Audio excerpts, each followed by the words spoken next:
बेटा female reproductive system. तो आज हमें क्या पढ़ना है? Female reproductive system. जिस तरीके से मेल रिप्रोडक्टिव के पार्ट्स थे और कैसे कैसे मेल रिप्रोडक्टिव सिस्टम काम करता है, ऐसे ही हमें आज पढ़ना है फीमेल रिप्रोडक्टिव सिस्टम कैसे काम करता है। बेटा मादा जनन तंत्र कैसे काम करता है, कुछ 8 से 10 क्वेश्चन बनेंगे, वो सारे आपको क्लास में ही याद कर लेने हैं। राइट, कैसे आएंगे एग्जाम में क्वेश्चन, सारे आपको क्लास में ही बता दूंगी। फीमेल का रिप्रोडक्टिव सिस्टम कैसे काम करता है, जैसे मेल का पढ़ा था वैसे वैसे आपको फीमेल का पढ़ना है। ठीक है बेटा, चलिए सुनिए।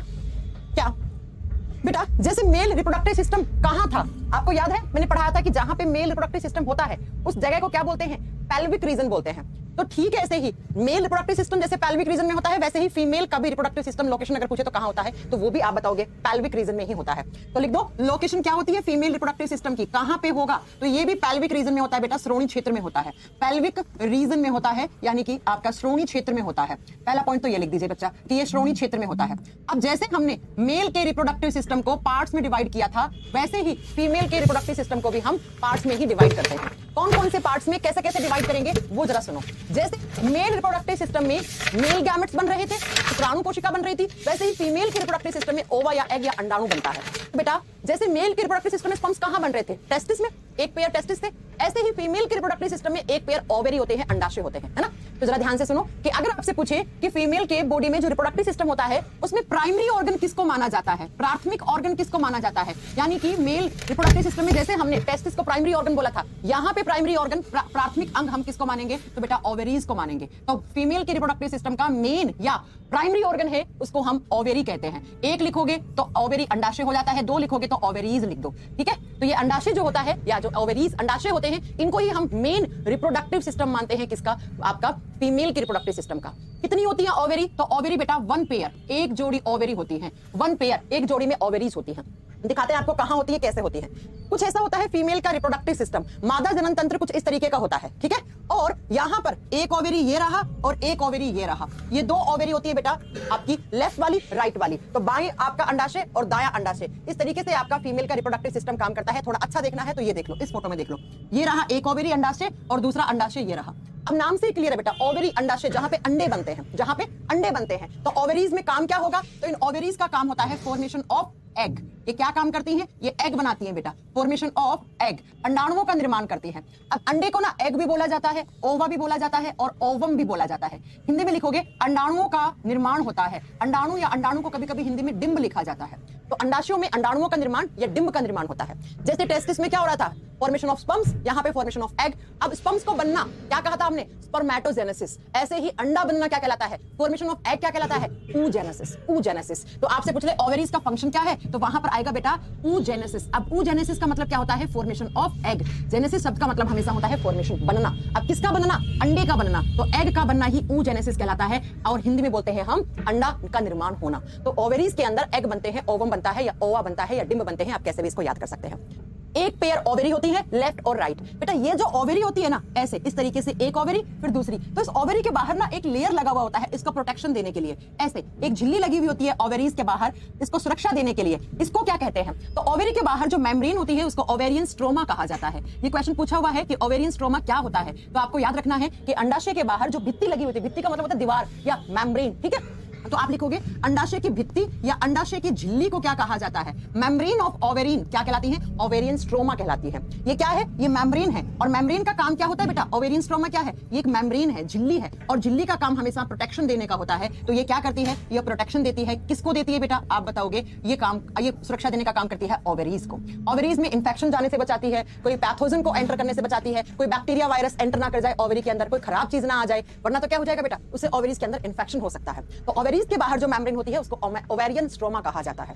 राइट, और इसके अंदर क्या बनते हैं? तो इसके अंदर एग बनते हैं, अंडाणु बनते हैं। और ये एग बनना ही क्या कहलाता है? oogenesis कहलाता है। फॉर्मेशन ऑफ एग कहां होता है? तो ओवा या ओवम कहां बनता है? ओवेरीज में बनता है। 2 ओवेरीज होती है, लेफ्ट और राइट। अब मैंने आपको लास्ट टू लास्ट क्लास में बताया था कि ये जो एग बनना शुरू कब होते हैं? तो प्यूबर्टी एज, जब कभी किसी लड़की की प्यूबर्टी एज शुरू होती है ना, प्यूबर्टी एज जब महिलाओं की शुरू होती है तो उस एज में क्या होता है? फॉर्मेशन ऑफ एग होना शुरू हो जाता है। प्यूबर्टी एज को बोलते हैं किशोरा अवस्था। जैसे ही महिलाओं की किशोरा अवस्था शुरू होती है तो बेटा उसमें क्या होता है? ये अंडे बनना शुरू हो जाते हैं। कितनी उम्र में? तो यहाँ से 11 से 13 साल लिखा जाता है कि 11 से जब कोई लड़की है ना 11 साल की हो जाती है तो उसमें अंडे बनना शुरू हो जाते हैं। उसमें oogenesis की प्रोसेस शुरू हो जाती है। और जब ये लड़की कितनी 45 से 50 साल की हो जाती है तो इसमें क्या होने लग जाते हैं, इसमें ये अंडा बनना बंद हो जाते हैं, ये oogenesis की फॉर्मेशन बंद हो जाती है। तो कोई भी महिला अगर बच्चे करना चाहती है, यानी कि अगर वो मां बनना चाहती है तो इसी उम्र के बीच में ही वो मां बन सकती है, राइट। 50 के बाद वो मां नहीं बन सकती। हाँ, आजकल टेक्नोलॉजीज ऐसी आ गई हैं, जैसे IVF हो गया, जैसे सैरोगेसी हो गया, ये सब फिर भी काम कर जाती है। लेकिन नेचुरल तरीके से अगर वो कंसीव करना चाहती है तो बेटा क्या होगा, आप बताओगे कि वो 11 से 13 साल में पहली बार अंडा बनना शुरू होता है किसी महिला में, और 45 से 50 साल की उम्र के बाद उनका मीनोपॉज हो जाता है। आगे हम बताएंगे आपको मेनार्की और मीनोपॉज क्या होता है। तब क्या होता है, ये अंडा बनना बंद हो जाते हैं। तो ये जो एग बना, ये एग पहले क्या होता है बेटा, इमैच्योर होता है। याद करो मैंने कहा था स्पर्म्स भी क्या होते हैं, पहले इमैच्योर होते हैं, फिर वो एपिडाइडमिस में जाके मैच्योर होते हैं। ऐसे ही जैसे ही ये अंडा नया नया बना तो ये इमैच्योर रहता है इस तरीके से। अभी बना है ये एग मान लो, तो इसको क्या कहा जाता है, जैसे ही ये अंडा नया नया बना है, अभी मतलब 1-2 दिन पुराना ही है, तो इसको ग्राफियन फॉलिकल कहा जाता है। और आप जब प्रीवियस ईयर के क्वेश्चंस लगाएंगे ना तो लगभग सारे एग्जाम में क्वेश्चन आता है कि what is Graafian follicle. Graafian follicle क्या होता है, ये क्वेश्चन बहुत बार आता है बेटा कि ग्राफियन फॉलिकल होता क्या है। तो ग्राफियन फॉलिकल हम अंडे को कहते हैं, लेकिन वो अंडा कैसा होता है, वो इमेच्योर होता है। ये भी मैच्योर नहीं हुआ है, इसको आप फर्टिलाइज नहीं कर सकते, ठीक है। ये निषेचित होने के लायक अभी नहीं है, ये इमेच्योर है, ये पका हुआ नहीं है, कच्चा अंडा है। और जैसे ही ये अंडा बड़ा हो जाएगा, 5 से 7 दिनों का हो जाएगा, तो ये ग्राफियन फॉलिकल जो है ये मैच्योर हो जाएगा। और मैच्योर होने के बाद इसको ओवा या ओवम कहते हैं बेटा, ओवा या ओवम कहते हैं, इसको डिंब या अंडाणु कोशिका कहते हैं। तो आपसे पूछ ले कि जब अंडा या ओवम या ओवा इमेच्योर था, नया नया बना था, अभी वो मैच्योर नहीं हुआ, अभी वो निषेचन होने के लायक नहीं हुआ, तो उसको क्या कहते हैं, उसी को आप ग्राफियन फॉलिकल कहते हैं। और जैसे जैसे ये अंडा 5-7 दिन बड़ा सा होता जाएगा, उसके बाद इसको ओवा या ओवम कह देते हैं, डिंब या अंडाणु कह देते हैं। ये अंडाणु कब बनना शुरू होते हैं, जब लड़की 11 से 13 साल की हो जाती है ना, तब उसमें ये एग फॉर्मेशन शुरू हो जाता है। अब मैम कितने बनते हैं अंडे, जरा इस पे बात करते हैं बेटा। होता क्या है बेटा, देखो ये 2 ओवेरी है, जरा ध्यान से सुनो, एक ये रहा ओवेरी, एक ये रहा ओवेरी। तो इनमें 2 ओवेरी है, लेफ्ट और राइट। तो 1 महीने इस ओवेरी से एग बाहर निकलता है और 1 महीने इस ओवेरी से एग बाहर निकलता है। अगर आपने कभी अल्ट्रासाउंड देखा है किसी ऐसी लड़की का जो मां बनने वाली है, तो डॉक्टर्स कहते हैं, डॉक्टर्स जो बच्चा अभी उसके यूट्रस में है, तो वो बताता है कि वो लेफ्ट साइड है या राइट साइड है ना। क्योंकि अगर अंडा लेफ्ट साइड से निकला है तो वो यहां से होता हुआ इस यूट्रस की इस दीवार से लगेगा, यही लगता है ना बच्चा, जब मैंने पढ़ाया था आपको। और जैसे ही अगर राइट साइड से निकला है तो यहां से निकल के वो राइट साइड में निकलता है। तो ये सब अल्ट्रासाउंड में लिखा हुआ आता है कि कहां पे है, लेफ्ट साइड में है ये एग या राइट साइड में है ये एग, है ना। तो इसीलिए मैं आपको ये बताना चाहती हूँ कि 1 महीने लेफ्ट ओवेरी से अंडा बन के बाहर निकलता है, 1 महीने राइट वाले से निकलता है, फिर अगले महीने में वापस लेफ्ट वाले से, फिर राइट वाले से, फिर लेफ्ट वाले से, फिर राइट वाले से, ऐसे अंडे निकलते हैं, ऐसे निकलते हैं। अब कहां से बना अंडा, बनता कहां है, ओवेरी में। तो ओवेरी का एक काम तो हो गया अंडा बनाना। दूसरा बच्चों मैं आपको बता दूं, यहीं पर आप नोट डाउन करना, ये जो ओवेरीज होती है ना, इन ओवेरीज का दूसरा काम क्या होता है, दूसरा काम होता है ये फीमेल में 2 हार्मोन बनाती है। अंडाशयों से 2 हार्मोन बनते हैं, ओवेरी से 2 हार्मोन रिलीज होते हैं। कौन कौन से, एक हार्मोन होता है बेटा एस्ट्रोजन, एक हार्मोन होता है एस्ट्रोजन, सेम नाम हिंदी में है एस्ट्रोजन। आपको नहीं पढ़ा है तो आगे हार्मोन वाले चैप्टर में मैं पढ़ाऊंगी अच्छे से। और दूसरा एक हार्मोन होता है प्रोजेस्टेरोन। दूसरा हार्मोन क्या होता है, प्रोजेस्टेरोन। पी से प्रोजेस्टेरोन और पी से ही प्रेगनेंसी होता है, तो इसी हार्मोन को प्रेगनेंसी हार्मोन भी कहा जाता है। एस्ट्रोजन को नाम देते हैं फीमेल हार्मोन, ये लड़कियों वाला हार्मोन है, ये सिर्फ लड़कियों के बॉडी में ही रिलीज होता है। जैसे हमने लास्ट क्लास में पढ़ा था टेस्टोस्टेरोन मेल हार्मोन होता है।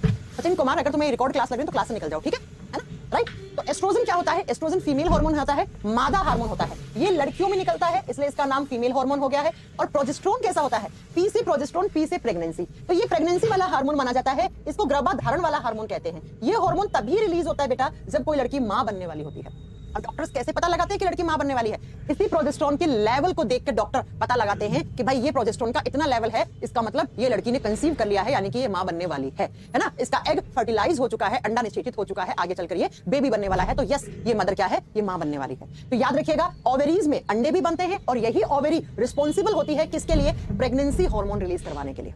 और ये प्रेगनेंसी हार्मोन जो होता है ये क्या करता है, तो बेटा ये भी प्रेगनेंसी के समय जितने भी सारे चेंजेस आते हैं मां के अंदर, उन सबको लाने का काम करता है। आपको याद है मैंने पढ़ाया था मां और बच्चे के बीच में एक मेम्ब्रेन बनती है जिसको प्लेसेंटा अपरा कहते हैं। उसी प्लेसेंटा के थ्रू मां अपने बच्चे को खाना, पानी, ऑक्सीजन सब कुछ पहुंचाती है, तो उस प्लेसेंटा के फॉर्मेशन में भी हेल्प करता है ये प्रोजेस्टेरोन हार्मोन। तो आप कैसे याद करेंगे, आप याद करेंगे पी से प्रोजेस्टेरोन, पी से प्रेगनेंसी और पी से ही प्लेसेंटा, है ना, ऐसे याद कर लेना। प्लेसेंटा को मैंने कहा था हिंदी में अपरा, अब मैं प्लेसेंटा क्या होता है बार बार नहीं पढ़ाऊंगी, पीछे की क्लासेस में देख लेना। तो ये प्लेसेंटा भी बनाने का काम करता है, ये प्रेगनेंसी के लिए भी जिम्मेदार है। और ये बनाता कौन है, तो आप बताओगे बेटा ये बनाता कौन है, तो ये ओवेरीज का ही काम होता है, अंडाशय का ही काम होता है।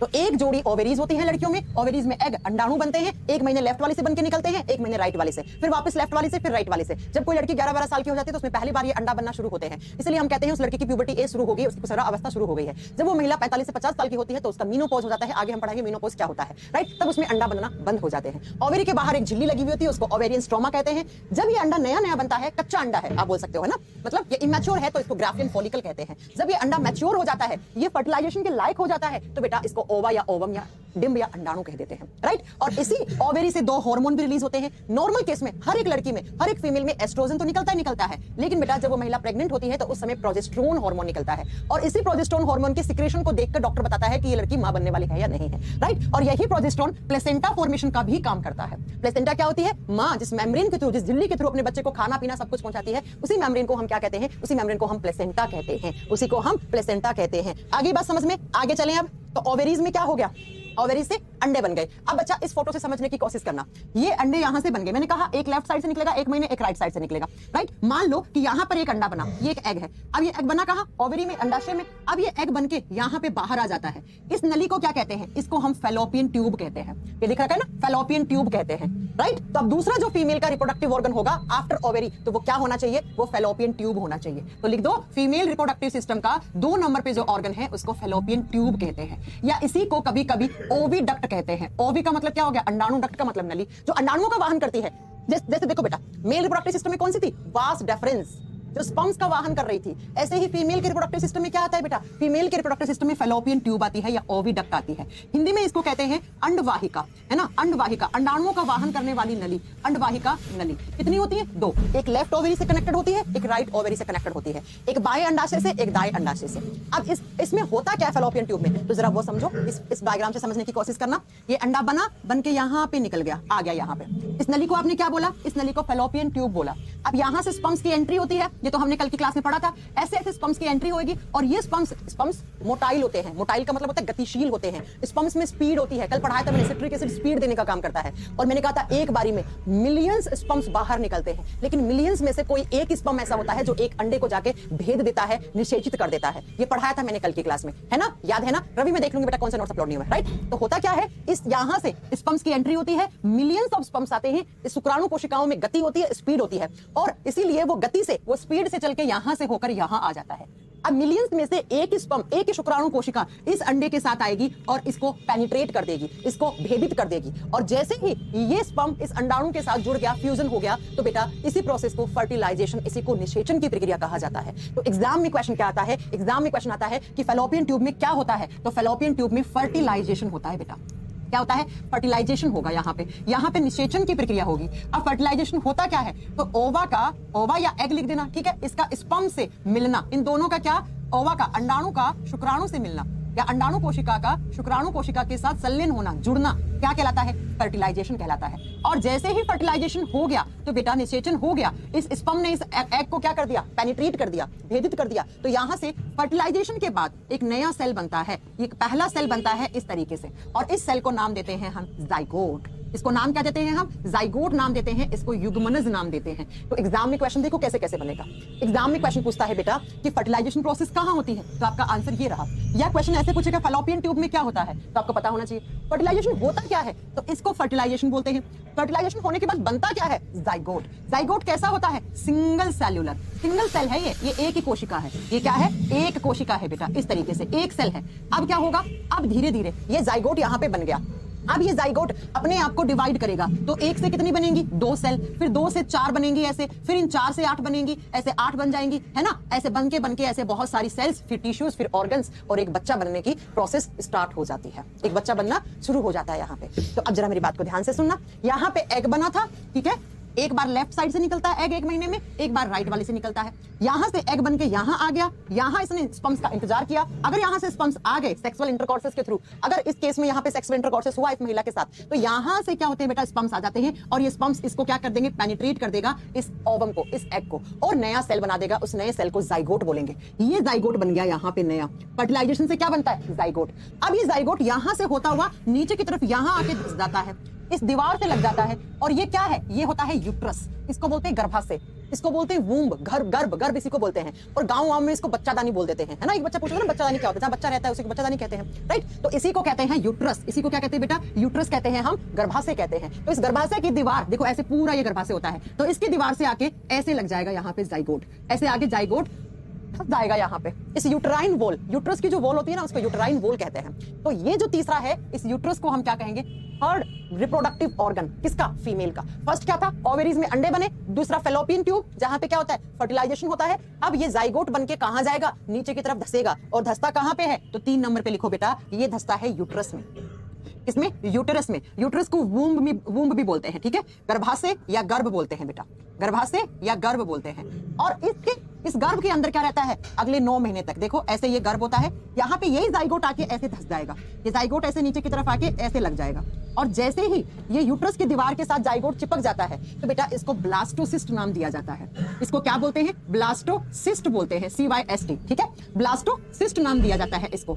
और अब धीरे धीरे धीरे इस ब्लास्टोसिस्ट के अंदर सेल्स बनेंगी, टिश्यू उत्तक बनेंगे, ऑर्गन्स बनेंगे, और ये बच्चा बनके तैयार होगा कितने दिनों में, 9 महीने में, 9 मंथ्स में, 9 महीने लगेंगे। और 9 महीने के बाद है गर्भाशय क्या करता है बेटा, ये यूट्रस जो है ये ऊपर की तरफ जाएगा और इस तरीके से यूट्रस का साइज बढ़ता जाएगा, और 9 महीने तक इसी यूट्रस में क्या रहता है, बच्चा रहता है। बेटा ये हम लोग बोलते हैं स्टेटमेंट कि माँ अपने बच्चे को पेट में रखती है, माँ अपने बच्चे को पेट में नहीं रखती, अपने गर्भ में रखती है, अपने वूम्ब में रखती है, राइट। तो 9 महीने तक इस यूट्रस का साइज बढ़ता जाएगा, पेट को ऊपर खिसका देगा, लंग्स को और ऊपर खिसका देगा, और 9 महीने तक ये यूट्रस ऊपर की तरफ ऐसे एक्सपेंड करता जाएगा। फिर जैसे ही ये यूट्रस जो है 9 महीने का हो जाएगा बच्चा, तो ये बच्चा यूट्रस से नीचे की तरफ आएगा, और यूट्रस से नीचे की तरफ होता है सर्विक्स, इस हिस्से को बोलते हैं सर्विक्स। ये दिख रहा है सर्विक्स, इस सर्विक्स की ओपनिंग हो जाती है, धीरे धीरे ये सर्विक्स है, इसका ये वाला हिस्सा है, ये ओपन होने लग जाता है, और यहां से बच्चे की क्या हो जाती है, वेजाइना से नीचे की तरफ डिलीवरी हो जाती है, बच्चे का जन्म हो जाता है बेटा। तो यहाँ पे बच्चा था इस यूट्रस के अंदर, और जैसे ही ये 9 महीने का होगा बच्चा ऐसे नीचे की तरफ सर करेगा, ठीक है, सर बाहर आता है और पांव ऊपर रहते हैं। लेकिन कुछ बच्चे उल्टे जन्मते हैं, उल्टे कैसे जन्मते हैं, पांव नीचे रहते हैं, उनका सर ऊपर रहता है, तो डॉक्टर्स पांव खींच के उसको बाहर निकालते हैं। लेकिन नॉर्मली बच्चा जो सीधे बच्चे होते हैं उनकी क्या पोजीशन होती है, पांव ऊपर होने चाहिए, सर नीचे होना चाहिए। ऑटोमेटिकली जैसे ही 8वां या 8.25 महीना कंप्लीट होता है ये बच्चा ऐसे घूम के नीचे की तरफ आ जाता है। कुछ लड़कियों में नहीं आती है तो डॉक्टर्स उनके पेट को ऐसे खिसका के वो बच्चे को नीचे की तरफ ले आते हैं, राइट। तो ऐसे नीचे सर होगा बच्चे का, और फिर धीरे धीरे इस सर्विक्स की ओपनिंग होगी, ये सर्विक्स का जो मुंह है वो ओपन होगा, डाइल्यूट होगा, ठीक है, बोलते हैं ना 6 सेंटीमीटर डाइल्यूट हो गया, 3 सेंटीमीटर हो गया, राइट। और जैसे सर्विक्स की ओपनिंग होगी तो उसी समय उस महिला को जो पेन होता है उसी को लेबर पेन कहते हैं, उसी को प्रसव पीड़ा कहते हैं, राइट। और फिर जैसे ही इस सर्विक्स का मुंह ओपन हो जाता है बच्चा नीचे की तरफ से यहाँ से वेजाइना से होता हुआ बाहर निकल जाता है, उस बच्चे का जन्म हो जाता है। तो कुछ इस तरीके से फीमेल का रिप्रोडक्टिव सिस्टम काम करता है बेटा, कुछ इस तरीके से फीमेल का रिप्रोडक्टिव सिस्टम काम करता है। क्या आपको समझ में आई चीजें? हाँ, समझ में आई चीजें, कैसे कैसे क्या काम होता है, कैसे अंडा बनता है, कहां पे फर्टिलाइजेशन होता है, और कहां पे बच्चा रहता है। बच्चा इसमें रहता है बेटा, यूट्रस में। ये यूट्रस ऊपर की तरफ खिसकता जाता है, पेट को और ऊपर कर देता है ना। और फिर ये यूट्रस जैसे ही बच्चे का जन्म हो गया उसके 2-2.5 महीने के अंदर वापस अपनी जगह आके, इतना छोटा सा यूट्रस होता है वो वापस यहाँ रह जाता है। अब कुछ लोग होते हैं वो क्या करते हैं, 2 तरीके से फैमिली प्लानिंग करते हैं। जरा मेरी बात को ध्यान से सुन लीजिए, 2 तरीके से फैमिली प्लानिंग करते हैं। एक तो मैंने बताया था लड़कों की भी नसबंदी होती है, तो लड़कों की नस काट के बांध देते हैं, है ना। अब फीमेल में भी नसबंदी होती है। फीमेल में 2 तरीके से नसबंदी होती है बेटा। कौन कौन सी, सुनो जरा। एक होता है ट्यूबेक्टोमी ऑपरेशन, ट्यूबेक्टोमी में क्या करते हैं, इसको बोलते हैं हिंदी में महिला नसबंदी। किसी महिला की नसबंदी करवा दी आपने तो उसको क्या कहते हैं, ट्यूबेक्टोमी ऑपरेशन कहते हैं। अब इसमें क्या करते हैं डॉक्टर्स, इसमें डॉक्टर्स ना इन फैलोपियन ट्यूब को काट देते हैं, यहाँ से ओवरी से जुड़ी हुई होती है ना फैलोपियन ट्यूब, यहाँ से अंडे बनकर यहाँ बाहर आते हैं, तो डॉक्टर्स क्या करते हैं, इस नली को यहाँ से काट के और यहाँ पे ऐसे बांध देते हैं। इस ऑपरेशन को बोलते हैं ट्यूबेक्टोमी, फैलोपियन ट्यूब को काट के बांध देते हैं। अब आप खुद समझ सकते हो कि अगर किसी महिला का ट्यूबेक्टोमी का ऑपरेशन हो गया, उसकी नसबंदी हो गई, तो क्या नहीं होगा, अंडे तो बनेंगे लेकिन अंडा बन के बाहर नहीं आया, यहाँ पे कहां पे नहीं आया, फैलोपियन ट्यूब में। और जब फैलोपियन ट्यूब में नहीं आया तो बेटा क्या होता है, तो इसको यहाँ पर स्पर्म्स की तो चाहे एंट्री हो या ना हो, है ना, हो भी रही है, तो भी बेटा ये स्पर्म्स को अंडा तो नहीं मिल रहा ना। और जब अंडा नहीं मिल रहा है, एग नहीं मिल रहा है, तो बेटा फर्टिलाइजेशन नहीं होगा। फर्टिलाइजेशन नहीं होगा तो ये लड़की क्या नहीं हो सकती, ये मां नहीं बन सकती। तो फैमिली प्लानिंग के लिए एक यहाँ से ट्यूबेक्टोमी का ऑपरेशन होता है। अब कुछ लोग क्या करते हैं, कुछ लोग जैसे गांव में क्या करते हैं, पूरी बच्चादानी को रिमूव करवा देते हैं, है ना, जहां पे बच्चा रहता है 9 महीने के लिए उसे ही रिमूव करवा देते हैं। तो वो रिमूव होना क्या कहलाता है, यूट्रस को रिमूव कर देते हैं, यहाँ से यूट्रस को ही निकाल देते हैं, यहाँ से यूट्रस को ही निकाल देते हैं। उसको क्या बोलते हैं, बच्चादानी निकलवाना बोलते हैं। वो कब करवाते हैं, वो जनरली ऐसा होता भी है, ऐसा करवाना भी चाहिए जब माँ ने अपने बच्चे को जन्म दे दिया, जैसे 1 बच्चा 2 बच्चा जैसे जितना चाहिए उन्हें, उनका हो गया उस बच्चे का जन्म, तो उसी बच्चे का जन्म देखो यूट्रस में ही तो बच्चा था। तो कुछ लोग क्या करते हैं, जैसे जन्म हुआ बच्चे का और जिस समय हो रहा है उसी समय यूट्रस को बाहर निकलवा देते हैं, उसी समय यूट्रस को बाहर निकलवा देते हैं, ठीक है। ऐसे होता है दोनों साइड। हाँ जी बच्चा, दोनों साइड से ही फैलोपियन ट्यूब को काटना पड़ता है, बिल्कुल ऐसा थोड़ी कि लेफ्ट साइड से काट देंगे राइट साइड से रख लेंगे, ऐसा नहीं होता है। तो इस तरीके से फीमेल का रिप्रोडक्टिव सिस्टम होता है, मैंने आपको कंप्लीट पढ़ा दिया है। ये एक्सटर्नल जेनाइटल एरिया होता है, बाहरी जननांग हिस्सा कहते हैं इस हिस्से को, वेजाइना वाले हिस्से को। यहाँ से स्पर्म्स की एंट्री होती है, फिर सर्विक्स से होते हुए यहाँ पे स्पर्म्स आते हैं, यहाँ पे अंडे बनते हैं, अंडा बन के बाहर आता है, यहाँ पे फर्टिलाइजेशन होता है, फिर नीचे आके दस्ता है इस यूट्रस की दीवार पे, यूटेराइन वॉल के साथ, गर्भाशय की दीवार के साथ यहाँ पे जुड़ जाता है, जुड़ के अगले 9 महीने तक रहता है। 9 महीने के बाद सर्विक्स की ओपनिंग होती है, यहाँ से बच्चा नीचे की तरफ चला जाता है। और जब ये सर्विक्स की ओपनिंग होती है, सर्विक्स डाइल्यूट होता है, उस समय जो दर्द होता है उसी दर्द को लेबर पेन या प्रसव पीड़ा कहा जाता है। ठीक है बेटा, राइट, पॉइंट समझ में आ गया। चलो अब मैं आपको एक थोड़ी सी बात फीमेल के रिप्रोडक्टिव सिस्टम में बता दूं मैं आपको, मेंस्ट्रुअल साइकिल के बारे में, राइट, क्योंकि यहां से भी कुछ कुछ क्वेश्चन बन जाते हैं। मेंस्ट्रुअल साइकिल क्या होता है बेटा? महिलाओं में हर महीने अंडे को रिलीज करने के लिए जो 3 से 4 दिन की जो ब्लीडिंग होती है, जो खून बाहर निकलता है, उसी को मेंस्ट्रुअल साइकिल कहा जाता है, उसी को मासिक धर्म चक्र कहा जाता है, उसी को मासिक धर्म चक्र कहा जाता है, मेंस्ट्रुअल साइकिल कहा जाता है। कैसे होती है ये मेंस्ट्रुअल साइकिल? सबसे पहले किसी भी लड़की में ये 11 से 13 साल की उम्र में पहली बार मेंस्ट्रुअल साइकिल स्टार्ट होती है। जब उसकी प्यूबर्टी ये स्टार्ट होती है, जब उसमें अंडा बनना शुरू होते हैं, उसी टाइम से ही उस लड़की का मेंस्ट्रुअल साइकिल भी स्टार्ट हो जाता है ना, उसका माहवारी चक्र या मासिक धर्म चक्र भी शुरू हो जाता है। और जब पहली बार मेंस्ट्रुअल साइकिल स्टार्ट हुआ था, जब मेंस्ट्रुअल साइकिल पहली बार होता है तो उसको एक टर्म बोलते हैं मेनार्की, उसको कहा जाता है मेनार्की। ये बात याद रखिएगा बेटा, ये टर्म्स आते हैं एग्जाम में कि पहली बार किसी भी लड़की का माहवारी चक्र शुरू होना या मेंस्ट्रुअल साइकिल शुरू होना क्या कहलाता है? मेनार्की कहलाता है। हिंदी में बोलते हैं रजोनव्रती, रजोनव्रती हो गया, ठीक है। और जब लास्ट में 45 से 50 साल के बाद ये स्टॉप हो जाता है, स्टॉप का मतलब बंद हो जाता है मेंस्ट्रुअल साइकिल, है ना, ये पीरियड्स बंद हो जाते हैं, इनको आम भाषा में पीरियड्स कहते हैं, ठीक है। जब ये बंद हो जाते हैं तो इनको मीनोपोज कहा जाता है बेटा, इनको मीनोपोज कहा जाता है। पोज का मतलब क्या होता है? रुकना, बंद होना। तो जब ये पीरियड्स बंद हो जाते हैं, ये मेंस्ट्रुअल साइकिल बंद हो जाती है, तो उसको मीनोपोज का नाम दिया जाता है, इसको रजो दर्शन कहा जाता है हिंदी में, ठीक है बेटा। मेनार्की क्या होता है? स्टार्ट होना मेंस्ट्रुअल साइकिल का, पीरियड स्टार्ट होना, और बंद होना मीनोपोज कहलाता है। हिंदी देख लेना, मैंने सही लिखा है, कभी कभी मैं उल्टी लिख देती हूँ, है ना, कभी कभी मैं उल्टी लिख देती हूँ, एक बार हिंदी में देख लेना आप, वैसे इंग्लिश में लिखे आते हैं ये टर्म। तो जैसे ही अब होता क्या बेटा, इस मेंस्ट्रुअल साइकिल में होता क्या है? कोई लड़की 11 से 13 साल की होगी, उसमें पहली बार स्टार्ट हो गया। अब पहली बार जैसे ही मेंस्ट्रुअल साइकिल स्टार्ट हुआ, उसी समय ही तो इस लड़की में क्या, इसी उम्र में तो क्या होता है? एग फॉर्मेशन भी होता है बेटा, अंडा बनना भी शुरू होते हैं ना। अब इस मेंस्ट्रुअल साइकिल की इंपॉर्टेंस क्या है, ये क्यों होती है, वो जरा सुनो ध्यान से। होता क्या है? सबसे पहला क्वेश्चन अक्सर बच्चा कंफ्यूज रहता है, मेंस्ट्रुअल साइकिल होता कितने दिन का है? 28 डेज का, 30 मत कर देना, ये 28 डेज की साइकिल होती है बेटा।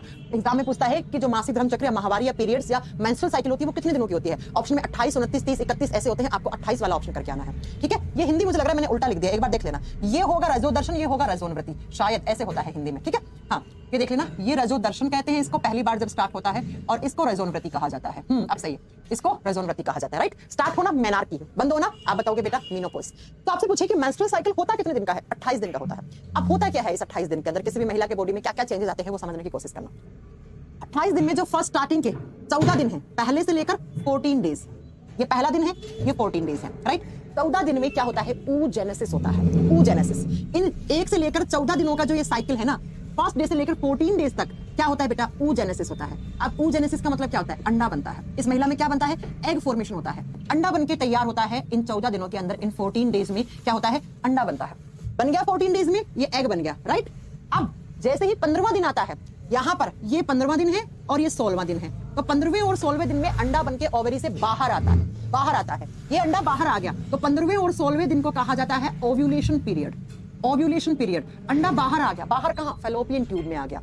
ओव्यूलेशन का मतलब होता है अंडोत्सर्जन। अक्सर एग्जाम में क्वेश्चन आता है कि ओव्यूलेशन डे कौन कौन से माने जाते हैं, तो जनरली कहा जाता है ओव्यूलेशन डेज कौन कौन से? 15वें और 16वें दिन को कहा जाता है। तो 14 दिनों में अंडा बनके प्रिपेयर हुआ, मैच्योर हुआ, ग्राफियन फॉलिकल से वो ओवा में कन्वर्ट हुआ, 15वें और 16वें दिन में वो अंडा बाहर आ गया। ओव्यूलेशन का मतलब है ओवेरी से बाहर आ गया अंडा, ओवेरी से बाहर, अंडाशय से बाहर आ गया। अब बेटा अंडाशय से बाहर कहाँ आएगा? तो इस नली में, यहाँ पे अंडा बना, 14 दिन लगे, बन के यहाँ आ गया बाहर, कौन से दिन में? 15वें और 16वें दिन में। अब अगर इन्हीं 15वें और 16वें दिन में बेटा यहाँ से स्पर्म्स की एंट्री हो जाती है, यहाँ से अगर शुक्राणु आ गए, तब तो ये स्पर्म क्या करेंगे? इस अंडे को पेनिट्रेट कर देंगे, इसको भेदित कर देंगे और जाइगोट बन जाएगा, और ये महिला मां बन जाएगी, है ना। क्या हो जाएगा? ये महिला मां बन जाएगी। बात ध्यान से सुनना कि यहाँ से अगर 15वें और 16वें दिन के अंदर इस महिला ने किसी भी तरीके के सेक्सुअल कांटेक्ट करे, राइट, समझ रहे हो आप, सेक्सुअल इंटरकोर्सेस किया, तो स्पर्म्स आई जाएंगे, शुक्राणु कोशिका आई जाएंगी, तो क्या होगा? यहाँ से स्पर्म्स ऐसे ऐसे आए तो ये स्पर्म आकर क्या कर देगा? इस अंडे को पेनिट्रेट कर देगा, इसको भेद देगा, और भेदने से क्या बनेगा? नया जाइगोट सेल, ये महिला क्या होगी? मां बन जाएगी। ये वो केस है जब इस महिला ने सेक्सुअल एक्टिविटीज करी हैं, है ना, इसने शारीरिक संबंध बनाए हैं। अब बच्चा अगर नहीं बनाया तो क्या होगा? नहीं बनाया तो क्या होगा? तो 15वें और 16वें दिन यहाँ पे अंडा इंतजार करता है किसका? स्पर्म्स का, कि भाई अगर स्पर्म्स आ जाते हैं तो ये अंडा क्या हो जाएगा? ये फर्टिलाइज्ड हो जाएगा। किससे? स्पर्म से। लेकिन अब अगर यहाँ पे स्पर्म्स की एंट्री नहीं हुई है ना, अगर शुक्राणु कोशिकाएं नहीं आई यहाँ पे, तो बेटा अब अगले 16वें दिन के बाद धीरे धीरे धीरे क्या होता है, ये अंडा यहाँ से इधर खिसकना शुरू हो जाता है। यहाँ से ये अंडा जो यहाँ इंतजार करा था, ये 16 दिन के बाद यहाँ से खिसक के इस यूट्रस की दीवार के साथ आ गया अंडा, राइट, इस यूट्रस में यहाँ आ गया। अब क्या होगा बेटा, ये यूट्रस की दीवार अगले 16 दिनों के बाद ये यूट्रस की दीवार मोटी होती जाएगी। ये यूट्राइन वॉल जो है इसमें स्वेलिंग आएगी। कब? 16 दिन के बाद। 16 दिन के बाद ये यूट्रस की दीवार होती है, ये भित्ति होती है, इसको बोलते हैं यूटेराइन वॉल। इसको क्या बोलते हैं? Uterine wall. तो 16 दिन के बाद यहाँ पे 16 डेज के बाद ये जो यूट्रस की यूटेराइन वॉल होती है, ये वॉल, ये गर्भाशय की जो दीवार होती है, गर्भाशय की दीवार होती है अंदर की तरफ, यहाँ पर क्या होता है बेटा, यहाँ पर सूजन आना शुरू हो जाती है। और इसी गर्भाशय के दीवार में अंदर की तरफ ब्लड टिश्यूज होते हैं जिनमें खून रहता है। इसी यूटेराइन वॉल में अंदर की तरफ ऐसे बहुत सारे क्या होते हैं, ब्लड टिश्यूज होते हैं, खून वाले उत्तक होते हैं बेटा यहाँ पर। तो ये वाले खून वाले उत्तक है ना, इनमें भी ये जो नसें होती हैं यहाँ की, उनमें स्वेलिंग रहती है। और जैसे ही 28 दिन होंगे, 28वें दिन 28 दिन जैसे स्टार्ट होगा, उस दिन क्या होगा, ये यूटेराइन वॉल के अंदर ब्लड टिश्यू है, ये फट जाएंगे बेटा। ये क्या हो जाएंगे, यहाँ से फट जाएंगे। और फटने से यहाँ से इन ब्लड टिश्यू के पास क्या है, ब्लड है, खून वाले उत्तकों के पास क्या होगा, खून होगा। तो ये खून यहाँ से बाहर निकलेगा, ऐसे ऐसे खून बाहर निकलेगा। और इसी खून के साथ क्या आ गया, यहाँ वाला वो एग भी बाहर निकल गया बेटा, ऐसे होता हुआ सर्विक्स और वेजाइना से ऐसे बाहर निकल गया। ये एग भी क्या हो गया बेटा, यहाँ से बाहर निकल गया, इसी ब्लीडिंग के साथ, इसी खून के साथ। ठीक है ना बेटा। आदमी की भी उम्र 50 से 55 साल है, हम ऑलरेडी पढ़ा चुके हैं राहुल।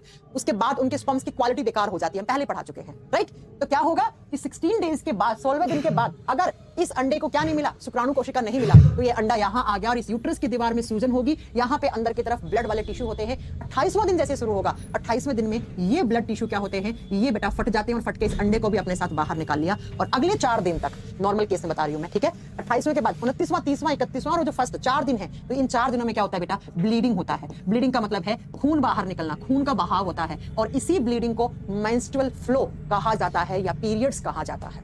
मेंस्ट्रुअल साइकिल अलग चीज होती है, पीरियड्स अलग चीज होती है। पीरियड्स हम कहते हैं इस मेंस्ट्रुअल फ्लो को, पीरियड्स सिर्फ 4 से 5 दिन का होता है, जबकि मेंस्ट्रुअल साइकिल इसको कहते हैं ये 28 डेज की होती है। इस पूरे प्रोसेस को मेंस्ट्रुअल साइकिल कहा जाता है। दोनों में डिफरेंस समझने की कोशिश करना, राइट, है ना। अब आपको मैम क्यों पढ़ा रहे हो, एग्जाम में क्वेश्चन आते हैं, राइट, इसलिए पढ़ा रहे हैं, वरना हमें शौक थोड़ी ना है पढ़ाने का, समझ रहे हैं आप। तो एग्जाम में क्वेश्चन आते हैं और आपको नॉलेज भी बेसिक होनी चाहिए, चाहे आप लड़का हो चाहे आप लड़की हो। आपको लड़कों को क्यों नॉलेज होनी चाहिए, भैया लड़का भी तो आगे चलकर शादी करेगा, उसकी बेटी होगी, बहन भी आपके घर में मम्मी भी है, तो ये एक नेचुरल प्रोसेस है, इसमें कोई शर्माने वाली बात नहीं है, ये एक नेचुरल प्रोसेस है, राइट। और इस प्रोसेस को भगवान ने ब्लेस्ड किया है लड़कियों को, कि लड़कियों को ही ये चीज दी जाए, राइट। ये जो पूरी सृष्टि बनी हुई है, किससे बनी हुई है, इसी प्रोसेस से बनी हुई है बेटा, इसलिए इसमें कोई शर्माने की जरूरत नहीं। मुझे कभी पढ़ाने में शर्म नहीं आती, तो आप लोगों को पढ़ने में भी नहीं आना चाहिए। बात समझ में आ गई। तो मेंस्ट्रुअल साइकिल क्या होता है, 28 दिन की ये पूरी साइकिल होती है। एक बार फिर से समझ लो, ये पहली बार कब स्टार्ट होती है, जब मेनार्की होता है, यानी किसी भी लड़की का पहली बार मेंस्ट्रुअल फ्लो स्टार्ट होता है, तभी उसी महीने में ये स्टार्ट होती है। ये 28 दिन की होती है बेटा। 45 साल के बाद धीरे धीरे धीरे ये बंद होना शुरू हो जाती है। और ऐसा कहा जाता है 50 साल तक मीनोपॉज हो जाता है महिलाओं के अंदर, 50 साल तक ये खत्म हो जाती है पूरी साइकिल। इसमें क्या होता है, पहले से लेकर 14वें दिन के बीच में oogenesis, अंडा बनता है, अंडा बन के मैच्योर भी होता है। 14वें दिन के बाद यहाँ पे 15वें और 16वें दिन में यहाँ पे ओव्यूलेशन पीरियड कहा जाता है किसी भी महिला का, है ना। तो ये ओव्यूलेशन पीरियड है, यहाँ पर अंडा बाहर बन के आ गया। अगर इस अंडे को इन दिनों में क्या मिल गया, स्पर्म, शुक्राणु कोशिकाएं मिल गई, तो भैया यहाँ पे क्या हो जाता है कि यहाँ पर वो अंडा पेनिट्रेट होकर आगे जाइगोट, जाइगोट से बच्चे में कन्वर्ट हो जाता है, ये महिला मां बन जाती है। अब उस समय अगर नहीं आए स्पर्म्स, तो बेटा अगले 16वें दिन के बाद यूटेराइन वॉल जो होती है उसके अंदर स्वेलिंग आती है एंडोमेट्रियम लेयर में, और एंडोमेट्रियम लेयर में स्वेलिंग आकर क्या होता है, 28वां दिन जैसे ही होगा शुरू, उस दिन ये ब्लड टिश्यू फट जाते हैं और यहां से अगले 4 दिन तक ब्लीडिंग होती है, खून बाहर निकलता है। इसको हम जनरली पीरियड्स के नाम से जानते हैं, इसी ब्लीडिंग को। किसी महिला में 3 से 4 दिन होती है ये ब्लीडिंग, किसी में 4 से 5 दिन होती है। तो आप लिख सकते हो कि इसकी अवधि होती है वो 3 से 5 दिन के बीच में होती है पीरियड्स की। अब बच्चों आप खुद सोचिए, अगर किसी महिला में पीरियड्स नहीं हुए तो क्या होता है, चलो बता देते हैं आपको। पीसीओडी, पीसीओएस, आपने बहुत सारी बीमारियों के नाम सुने होंगे। यहाँ पे अंडा बना, ब्लीडिंग नहीं हुआ तो क्या होगा, सुनना जरा। ये अंडा बना, बन के बाहर निकला, यहाँ आया, ठीक है। अब कुछ महिलाओं में तो यहाँ से निकल के बाहर निकलता ही नहीं है अंडा, तो ये मां नहीं बन पाती है, राइट। इनके लिए बहुत सारे हार्मोन्स रिस्पॉन्सिबल होते हैं, तो वो हार्मोन्स हमेशा बैलेंस्ड होने चाहिए उस लड़की के शरीर में, है ना। जब ये हार्मोन्स इंबैलेंस हो जाते हैं तभी पीसीओडी, पीसीओएस जैसे खतरनाक बीमारियां, खतरनाक है आजकल केस में हर तीसरी लड़की को पीसीओडी रहता है ना। तो बच्चा अगर पीरियड्स नहीं होंगे, अगर ये दीवार नहीं फटेगी, तो धीरे धीरे धीरे 1 महीने में एक अंडा आया, फिर दूसरे महीने से आ गया, तीसरे महीने से आ गया, ये अंडा यहाँ पर क्या होगा बेटा, बड़ा होता जाएगा। ये अंडा गांठ के फॉर्म में कन्वर्ट हो जाएगा। ये अंडा नहीं, अब ये गांठ बन गया, ये ट्यूमर बनना शुरू हो जाता है। और फिर इसी ट्यूमर से आगे चलकर uterus cancer, cervix cancer, vagina cancer, ये खतरनाक जैसे कैंसर भी आगे से क्या हो जाते हैं, बीमारियां शुरू हो जाती हैं बनना। राइट। कभी कभी क्या होता है, किसी लड़के में एक अंडा बना, फिर ये अंडा बाहर नहीं निकला होता है ओवेरी से, फिर एक और बन गया, फिर ऐसे करते करते अंडों की गांठ तैयार हो जाती है और इसी गांठ को बोलते हैं हम ओवेरियन ट्यूमर हो गया, ओवेरी में ट्यूमर हो गया। और ये ट्यूमर से फिर कैंसर की स्टेज में कन्वर्ट हो जाता है अगर सही समय पे डॉक्टर के पास नहीं गए, सही समय पे गायनेकोलॉजिस्ट के पास नहीं गए, है ना, डॉक्टर से नहीं कंसल्ट किया, तो ये ट्यूमर आगे चलकर गांठ में भी कन्वर्ट हो जाता है और गांठ से ये कैंसर में कन्वर्ट हो जाता है और उस कैंसर को ओवेरियन कैंसर कहा जाता है। बहुत सारे ओवेरियन कैंसर आजकल चल भी रहे हैं। हो गया बेटा, हो गया, बात समझ में आ गई। तो ये होता है मेंस्ट्रुअल साइकिल लड़कियों का। इस तरीके से यहां से कुछ कुछ क्वेश्चन बन जाता है, फर्स्ट सेकंड, एक ये थर्ड वाला क्वेश्चन, एक ओव्यूलेशन डे भी आ जाता है कभी कभी, यूटेराइन वॉल फट जाती है और यहीं से 3 से 5 दिन में अगले जो ब्लीडिंग होती है उसी को क्या कहते हैं बेटा, उसी को हम कहते हैं पीरियड्स, राइट। ठीक है बच्चा, अब ये पीरियड्स होते हैं तो उस लड़की को पेन होना जायज सी बात है। क्यों? क्योंकि यहाँ की दीवार फटके, ये टिश्यू फटे हैं, ये टिश्यू फटते हैं और फटके बाहर निकलते हैं यहाँ से, तो बेटा उस लड़की को उस समय बहुत ज्यादा दर्द भी होता है ना, पेन भी होता है, क्योंकि टिश्यूज की मेम्ब्रेन फटेगी तो बेटा पेन होना स्वाभाविक सी बात होती है, राइट। तो उस समय पेन किलर्स भी खा सकते हैं या फिर गर्म गर्म पानी से सेक कर सकते हैं अपने यूट्रस को, ये सारे प्रिकॉशंस होते हैं, ये डॉक्टर्स और लड़कियों को पता भी होता है। मैं महिला की नसबंदी को ट्यूबेक्टोमी कहते हैं। अरविंद आप क्लास में लेट आए हैं, हमने पढ़ा दिया है, ये हम ऑलरेडी पढ़ा चुके हैं, अब बता दो, ठीक है। तो इसी के साथ आपका फीमेल रिप्रोडक्टिव सिस्टम कंप्लीट होता है, इसी के साथ आपका रिप्रोडक्टिव सिस्टम भी कंप्लीट होता है। मैंने सारी चीजें पढ़ा दी हैं, ये सब चीजें आप पढ़ चुके हैं। क्या होता है रिप्रोडक्शन, क्या होता है फीमेल का रिप्रोडक्टिव सिस्टम, फर्टिलाइजेशन ऐसे होता है, देख लो मैंने पढ़ाया था ना, फर्टिलाइजेशन ऐसे होता है बेटा, राइट। ये अंडा है, ये स्पर्म्स आ रहे हैं और स्पर्म्स में से मैंने कहा ना बहुत सारे स्पर्म्स आते हैं, लेकिन उसमें से कोई एक स्पर्म ही फर्टिलाइज कर पाता है, तो ये इसी स्पर्म ने फर्टिलाइज करा दे, ठीक है, इसी ने फर्टिलाइजेशन करा, यही कर पाया, राइट। और फिर मैंने कहा था फर्टिलाइजेशन के बाद ऐसे बच्चा बनके तैयार होता है। फिर मैंने पढ़ाया आपको ये फीमेल का रिप्रोडक्टिव सिस्टम होता है, ये कैसे काम करता है, ये सारी चीजें मैंने आपको पढ़ा दी है ना, ये कैसे काम करता है, ये सारी चीजें आपको मैंने पढ़ा दी है, राइट। तो यहाँ पे प्लेसेंटा बन जाता है, ये पढ़ाया था ना। देखो मैंने कहा था माँ अपने बच्चे को जिस मेम्ब्रेन के थ्रू क्या पहुंचाती है, पानी, ऑक्सीजन, सब कुछ पहुंचाती है, न्यूट्रिशन, उसी को क्या कहते हैं, प्लेसेंटा। ये रहा प्लेसेंटा, देखो बेटा ये प्लेसेंटा है। अब प्लेसेंटा से नीचे की तरफ नाल जाता है, कोड जाता है जो बच्चे की नाभि से जुड़ा हुआ होता है, उसे एम्बिलिकल कोड कहते हैं, उसे एम्बिलिकल कोड, उसे गर्भ नाल कहते हैं बेटा। ये नाल यहाँ से डॉक्टर कट कर देता है, यहाँ से कट कर देता है, कब, डिलीवरी के समय। और डिलीवरी के बाद अगर नॉर्मल डिलीवरी होता है तो इस प्लेसेंटा को भी साथ में, जब लड़की पुश करती है बच्चे को नीचे की तरफ, तो ये प्लेसेंटा भी बाहर आ जाता है। अगर सिजेरियन से डिलीवरी होता है, सी सेक्शन से होता है, तो डॉक्टर्स खुद इस प्लेसेंटा को निकाल के बाहर फेंकते हैं, राइट, समझ गए। और ये नाल यहाँ से कट कर देते हैं बच्चे का आफ्टर डिलीवरी, इसी को कट करके बच्चे को बाहर निकाल दिया जाता है, सेपरेट कर देते हैं माँ और बच्चे को, है ना। और फिर ये नाल थोड़ा सा नाभि से लगा हुआ होता है, वो नाल फिर अगले 10 से 12 दिन में सूख के गिर जाता है बच्चे का, है ना, राइट। ऐसे बच्चे के पास माँ अपने बच्चे को 9 महीने तक खाना, पानी, ऑक्सीजन, न्यूट्रिशन सब कुछ पहुंचाती है बेटा। तो इसी के साथ आपका रिप्रोडक्टिव सिस्टम भी कंप्लीट हो गया। अब जो बच्चे कह रहे हैं मैम ट्विन प्रेगनेंसी कैसे होती है, ये सब हम बाद में पढ़ाएंगे आपको, पहले मेन चैप्टर पढ़ लेते हैं, ठीक है। हाँ मैम, बच्चे के जन्म के समय थैली होती है, उसको बेटा एमनियोटिक फ्लूइड कहते हैं। बच्चे के चारों तरफ यहाँ पर एक फ्लूइड रहता है ऐसे, उसको पानी की थैली कहते हैं, है ना, एमनियोटिक फ्लूइड कहते हैं। कभी कभी ये पानी की थैली पहले फट जाती है तो डॉक्टर्स के पास जल्दी उस महिला को लेके जाना पड़ता है ना, क्योंकि अगर ये पानी की थैली क्या करती है आपको पता है, ये बच्चे को प्रोटेक्शन देती है, ये बच्चे के अंदर बीमारियां, पैथोजन आने से रोकती है। तो अगर ये पानी की थैली पहले फट जाती है और अभी डिलीवरी में समय था बच्चे का जन्म होने में, तो डॉक्टर के पास उस महिला को भाग के लेके जाना पड़ेगा आपको, अदरवाइज उस महिला में, उस बच्चे के अंदर इन्फेक्शन होने के चांसेस बढ़ जाते हैं, है ना, राइट। चलिए ये आपको याद हो गया। स्टेम सेल्स क्या होती है आगे पढ़ाएंगे बेटा। स्टेम सेल्स ऐसी कोई भी सेल होती है जिससे आगे चलकर आप बहुत सारी सेल्स बना सकते हो। आजकल स्टेम सेल प्रिजर्वेशन भी चल रहा है ना, ये शायद आपने सुना होगा, ओके। हाँ आप बताइए जरा क्या क्वेश्चन पूछ रहे हैं आप, किसी का कोई क्वेश्चन हो तो। हाँ, ट्विन प्रेगनेंसी कैसे होती है बेटा, इसके लिए एक सेपरेट चैप्टर आपका अपलोड हो जाएगा, ठीक है। अभी मेन चैप्टर्स पढ़ लीजिए। अब कोई भी डाउट है इस चैप्टर का बता दो, वरना कल की क्लास में हम नया चैप्टर स्टार्ट करेंगे। कोई भी डाउट हो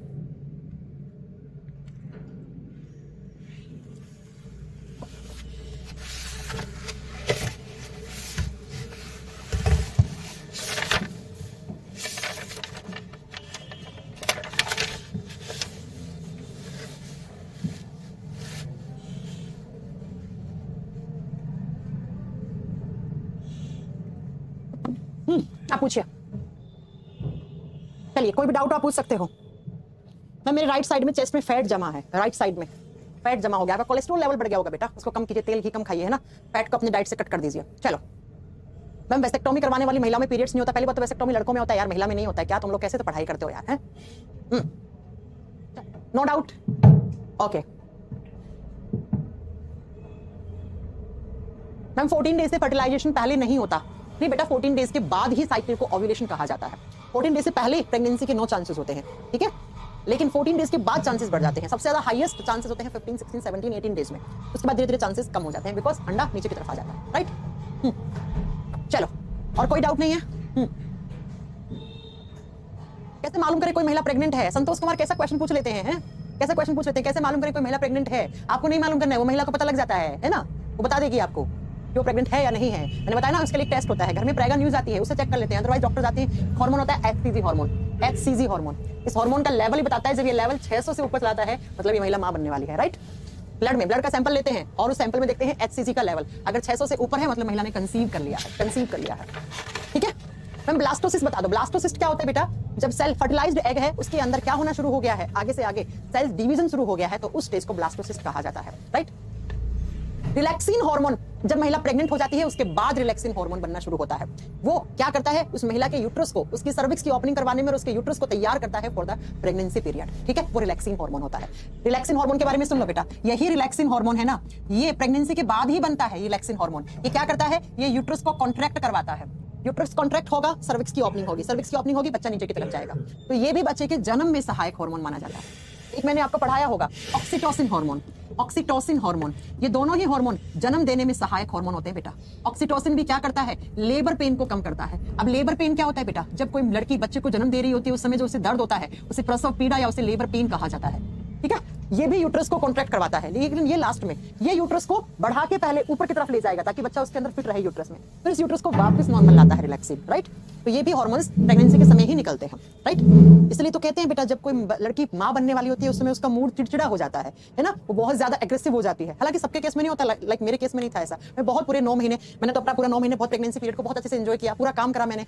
15 तारीख को पृथ्वी हुआ था, 13 तारीख तक मैं क्लासेस ले रही थी। वो डिपेंड करता है बॉडी टू बॉडी, है ना, सबका अलग अलग। तो ये हार्मोन्स इतने सारे निकलते हैं उस समय किसी लड़की के अंदर कि उसका ऑटोमेटिकली हार्मोन्स इंबैलेंस होते रहते हैं और उसका मूड वगैरह चिड़चिड़ा होता रहता है। तो उस समय उसको समझे, उसको सपोर्ट करें, बस यही बात है। अभिषेक करें मैम आप मुझे इग्नोर कर रहे हैं, मैं किसी को इग्नोर नहीं कर रही हूं। मिल्क का श्रावण प्रोलैक्टिन हार्मोन करता है और मिल्क को बाहर निकालने में भी हेल्प ऑक्सीटोसिन करता है। ये सब हम पढ़ाएंगे, ठीक है। सेमाइनल वेसिकल भी एक ग्लैंड है शैलेंद्र, और बल्बोथरल ग्लैंड भी एक ग्लैंड है। सेमाइनल वेसिकल म्यूकस सिक्रीट करता है, बल्बोथरल ग्लैंड क्या करती है बेटा, फ्रक्टोज डालती है उसके अंदर। दोनों अलग अलग हैं। मैम बीपीएससी के सारे क्वेश्चंस इजीली सॉल्व हो रहे हैं, बिल्कुल होंगे बेटा, हमने कहा था ना हम पढ़ाएंगे इतने अच्छे से कि आप सारे क्वेश्चंस कर लोगे। हार्मोन को बैलेंस कौन करता है, ग्लैंड्स, ग्रंथियां करती हैं, ठीक है। तो मिलते हैं कल की क्लास में। ट्विन प्रेगनेंसी कैसे होती है बेटा, हमने कहा ना ये चीजें लास्ट में पढ़ाई जाती हैं, मेन पहले सिलेबस किया जाता है।